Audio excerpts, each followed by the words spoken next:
Hello everyone, welcome back to the Storm 33. I am Tatiana. I'm here with our summons for October the 6th, 2024. Every time, man, every time.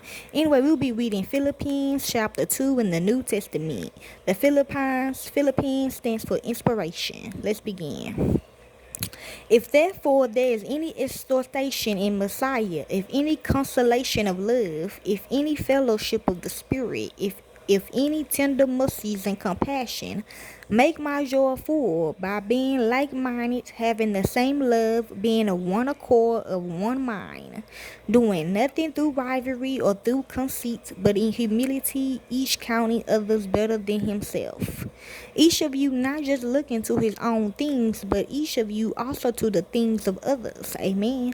Have this in your mind, which was also in Messiah Yeshua, who existing in the form of God, didn't consider equality with God a thing to be grasped, but emptied himself, taking the form of a servant, being made in the likeness of men, and being found in human form, he humbled himself, becoming obedient to the point of death, yes, the death of the cross.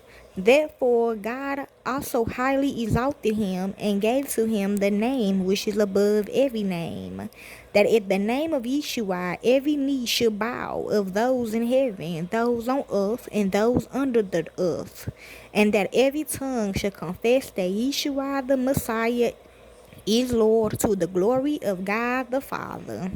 So then, my beloved, even as you had always obeyed, not only in my presence, but now much more in my absence, work out your own salvation with fear and trembling.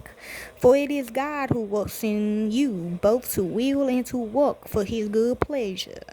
Do all things without complaining and arguing, that you may become blameless and harmless, children of God, without defect, in the middle of a crooked and perverse generation, among whom you are seen as lights in the world, holding up the word of life, that I may have something to boast in the day of Messiah, that I didn't run in vain nor labor in vain. Yes, and if I am poured out on the sacrifice and service of your faith, I rejoice and rejoice with you all. In the same way, you also rejoice and rejoice with me. But I hope in the Lord Yeshua to send Timothy to you soon, that I also may be cheered up when I know how you are doing. For I have no one else like-minded who will fully care about you. For they all seek their own, not the things of Yeshua the Messiah. But you know the proof of him, that as a child serves a father, so he served me with me in furtherance of the good news. Therefore I hope to send him at once, as soon as I see how it will go with me. But I trust in the Lord that I myself also will come shortly.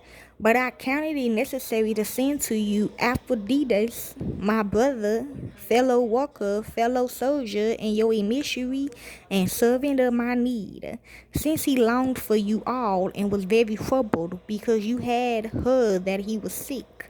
For indeed he was sick nearly to death, but God had mercy on him, and not on him only, but on me also, that I might not have sorrow on sorrow.